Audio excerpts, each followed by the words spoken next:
Donald Trump coming to India, many are asking if Trump is actually beneficial for India, considering he's quite reluctant on the trade deal. The question at the end of the day, if not Trump, then who should it be? Democrats' blue-eyed Bernie Sanders?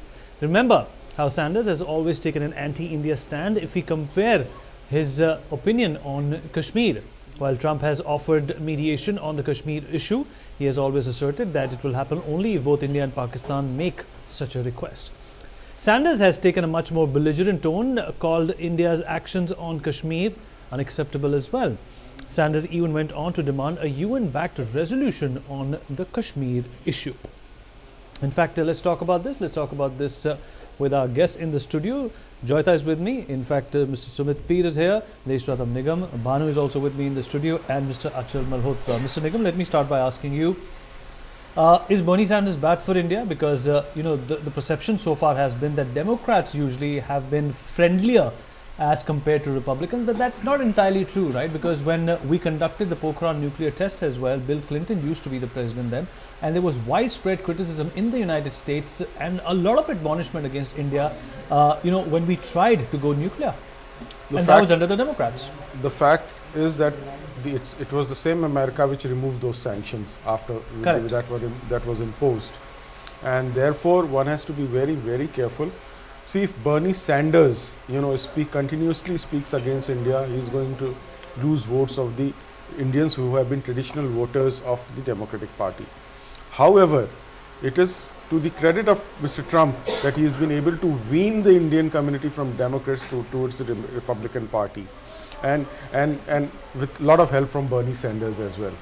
So the fact remains that Kashmir, we know it's an internal issue of India. They also know it is an internal issue of India.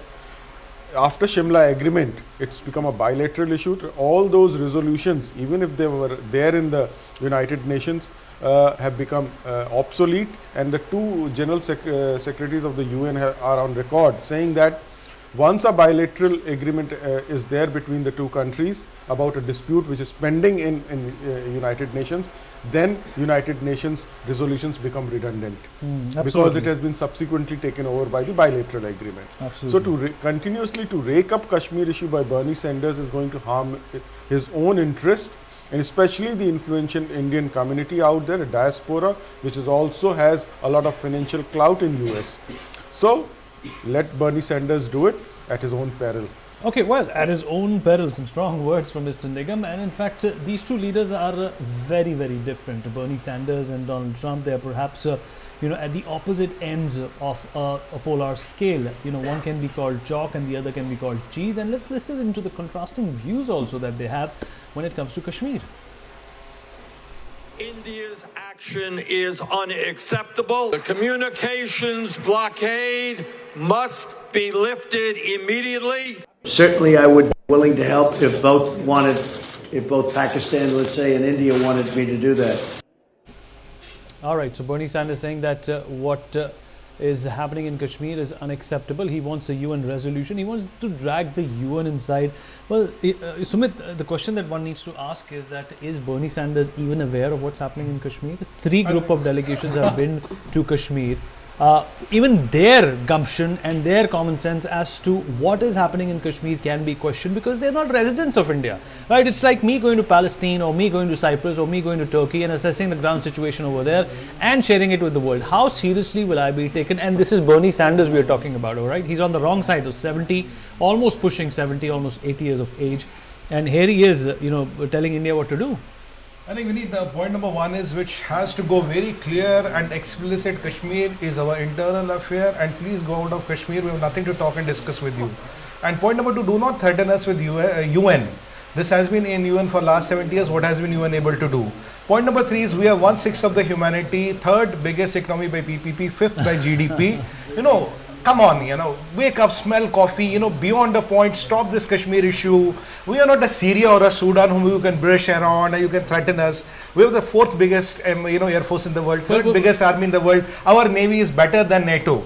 Right, it is time for the world community to start and recognize India. And for Mr. Bernie Sanders, sir, wake up, please find in the map where is Kashmir. Don't look to your Pakistani advisor who might have told you Alice in Wonderland stories. Now look, where is Kashmir? We are talking of India. You know, even if you pass any amount of resolutions and all, what are you going to change on planet Earth? Do you think we'll give Kashmir to Pakistan? Do you think that day will ever come? I mean, and you are running for the president of United States of America. It's something what the Americans should see. This person, this gentleman is talking of taking India and United UN resolutions and all. What good have they done? Can anybody on this earth take Kashmir from us? This is not a person who exists. I don't know of anybody. If somebody is doing, he's dreaming or befooling people. It's either of the two. Well, Vineet, I take your point. Maybe the age is a factor. You know, with age, things start getting a bit... mellow. Yeah.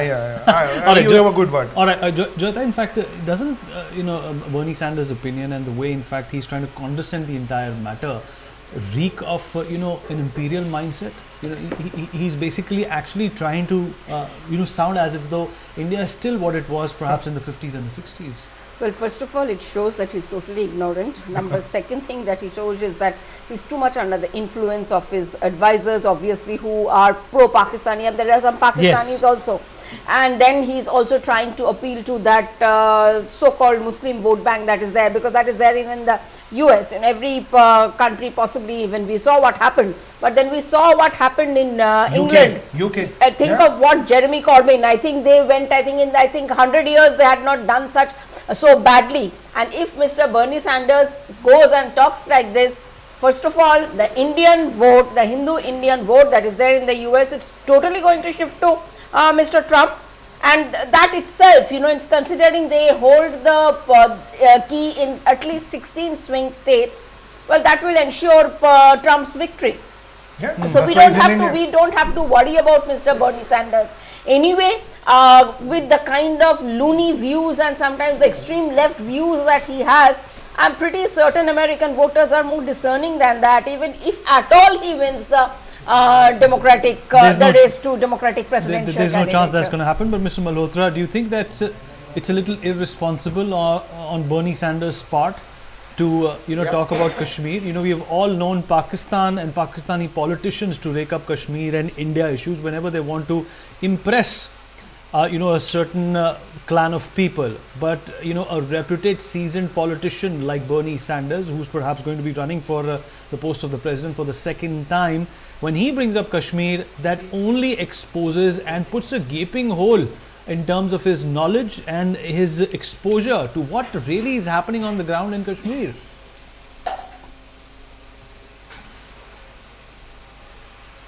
Yes, absolutely. I would start by recalling what our External Affairs Minister Jaishankar said about the types of people like Bernie Sanders, that these people are speaking out of no proper understanding of the situation in our country, including Kashmir.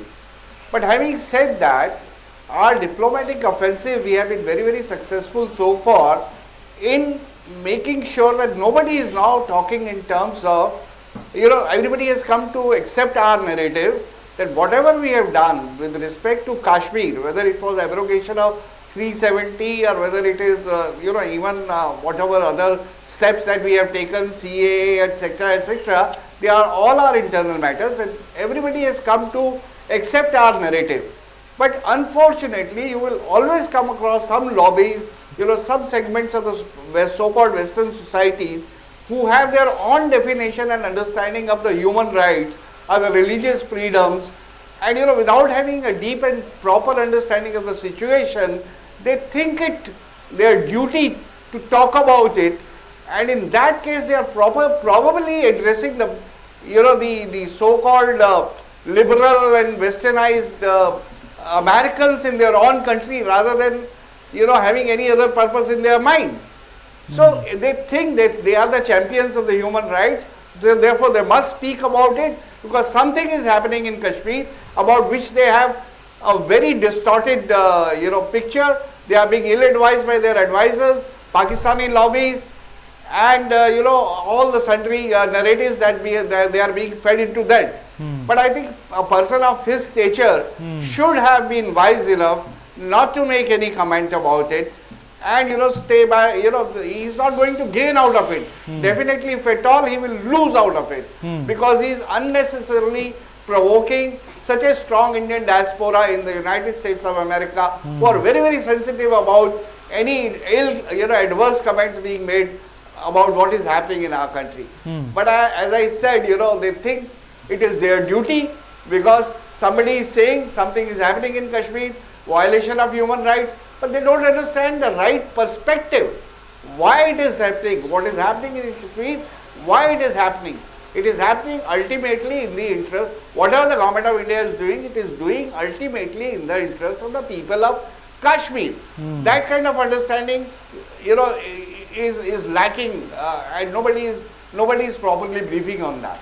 All right. Okay. And I think he should have been better advised to keep shut about this. Right. Banu, golden words from Mr. Malhotra that, if you don't know something about something, then you best shut up. So, we are talking about whether Sanders is good for India, but I'm not sure whether Sanders is good for America itself, because like the kind of tax proposals he has will kind of drown the industry. In fact, like even during the previous primaries, Hillary Clinton's team pulled out his involvement in propping up and supporting communist governments in South America, which the Americans itself were covertly fighting against. So it is the only charitable thing we can say about this is like he is right now campaigning in the primaries where he is trying to address a particular fringe group, which, like as somebody pointed out, is belongs to the loony left. So perhaps like if he wins the primaries, like he will move to a more centrist position. As I was mentioning in my previous comments, both Democrat and Republican presidents have been looking at India favorably. They want to have good relationships with India. So I think like, all this is kind of campaign rhetoric. Hopefully, like sense will prevail. Nobody has any business directing India on Kashmir or any other sovereign issue. It is none of their business. We don't say anything about their business, right? So, but having said that, there is, this upcoming Trump-Modi visit will kind of showcase the multi-dimensional relationship between India and America in terms of technology, defense, even space, nuclear energy, so on and so forth. So, all of this is on the table. So we should not be distracted by what somebody perhaps who's going to lose talk about Kashmir in the primaries. All right. In fact, it's a unanimous decision of this panel that Bernie Sanders is not the right candidate that should be running the United States of America. But Mr. Nigam, it brings us to another question. Will the re-election of Donald Trump be good for India? Certainly, yes, because the kind of chemistry the two leaders have, especially India is not going to have its election till 2024. Therefore, it requires that there should be a stability in terms of policies from both the sides.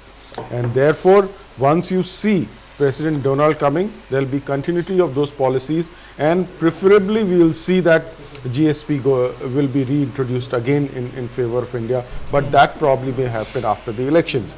And as I told you, it's only 3 to 4% of the total trade between India and USA that is covered under GSP. The Indian export is about $5.6 billion.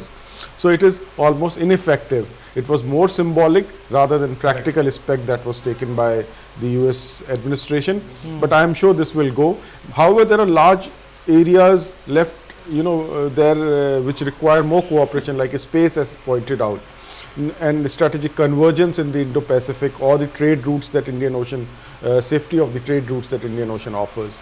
So there are much more nuclear, cooperation is also one of the areas that can be explored further. So there is a lot of scope for further improvement, and these minor trade things, can be worked out after the November elections. That's what my hope is. Right, Sumit, the benefit of having a businessman for a president should not only reap benefits for the United States, it has to reap fruit for India as well. What's happened in the last 3 years? Has his presidency really offered, the kind of benefits that India was looking for? I mean, we made a lot of progress, under Obama.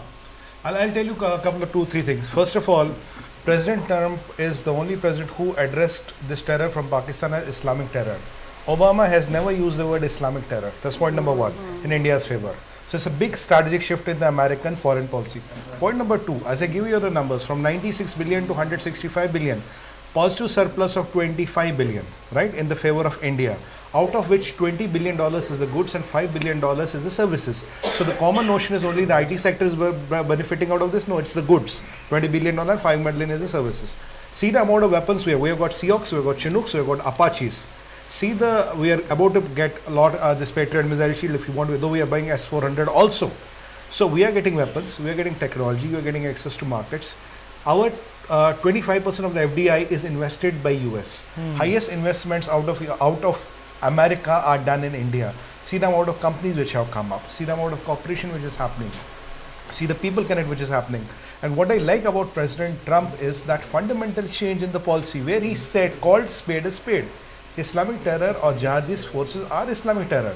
You know, let's not beat around bush and say Pakistan is a nation of saints and they are trying to fight Kashmir, and for that they are giving Kalashnikovs. And why doesn't he call Pakistan a terrorist state then? No, he will not. You see, Vineet, I always maintain one stand on Pakistan. Pakistan is our goddamn problem and we have to fix it. Nobody is going to come and fix your war. Your friends can come and give you a pat on your back and say, look buddy, I'm with you. But they are not going to pick up a gun and say, and settle for you. It is our problem. We have to do everything and anything to dismantle this threat of Pakistan. Okay, Joyita. Because you see, that is what we have been saying since the beginning of the program, is you see, we have to live with the fact that Pakistan is strategically important for the US. In fact, Pakistan is still part of that favored nation thing that, US has not removed Pakistan from that list, favored NATO allies. So because of which Pakistan can get certain weapons and all.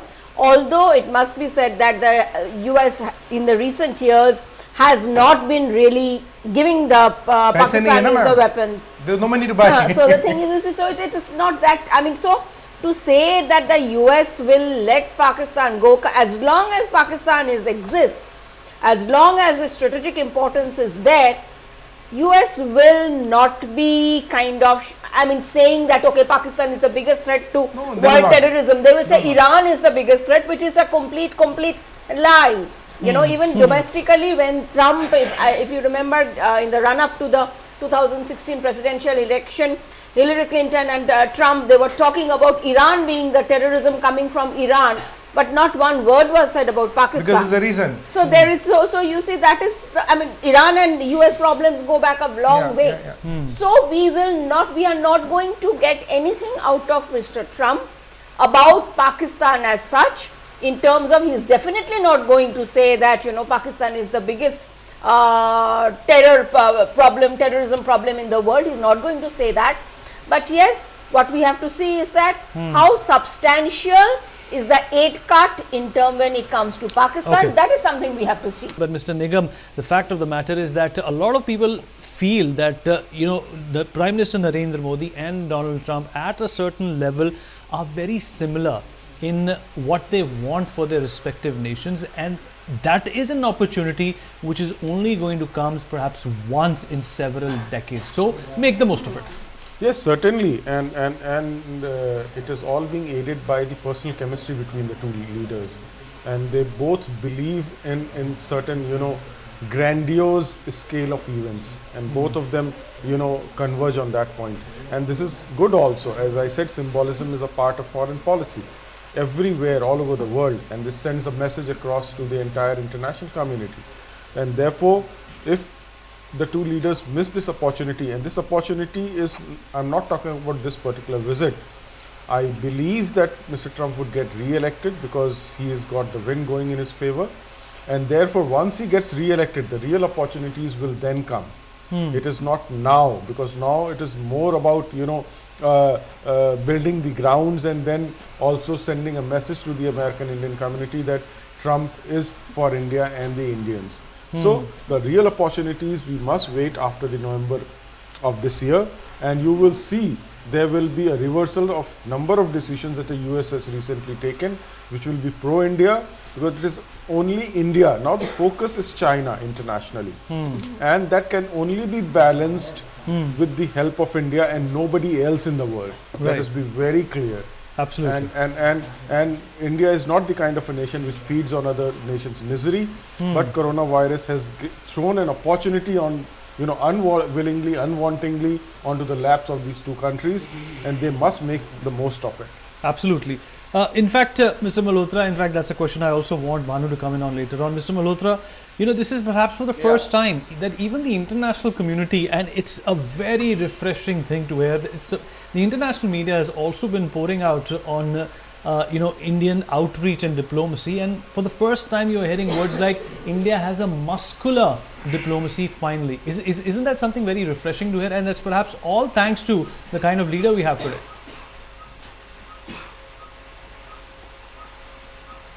Oh, certainly. In the last 4 or 5 years, we have adopted a very, very, aggressive posture whenever it has come to defending our interest or our outreach in trying to explain our position, the stand that we have taken, or the decisions that we are taken. And we don't take anything lying down, and this is reflected in more than one action, not only in the diplomacy.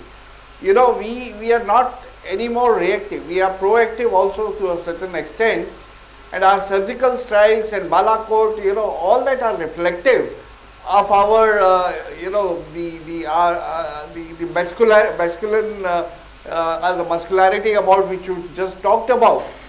So there is a general perception that India, when it comes to defending its own interest, is going to be more aggressive, and it's also reflected in our decision to walk out of the regional comprehensive economic partnership agreement.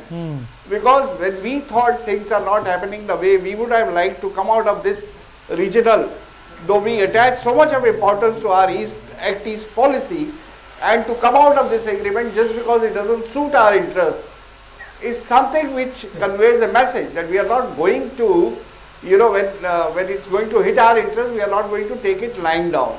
So a certain degree of aggression, a certain degree of resolve to be a part of decision making, rule making on the global platform, not just sitting and following the rules being made by the others. It's already gone all over, the message has gone all around the world. Right. And definitely India's stature today is much higher than what it used to be maybe in the previous decade. Right, Bhanu, in fact, there was a very recent episode where the External Affairs Minister also, shot back at a statement where he went on to say that India being the democracy and Pakistan not being the democracy is going to take care of matters on its own. These are things that one would in fact, long to hear earlier on. But it's finally coming through that diplomacy is no longer soft, it's no longer vulnerable, it's no longer, the second fiddle in an outreach by a country. It is the primary response to anything which is said for the nation or against the nation. Correct. Totally agree. I'll just come back to this point. Yeah.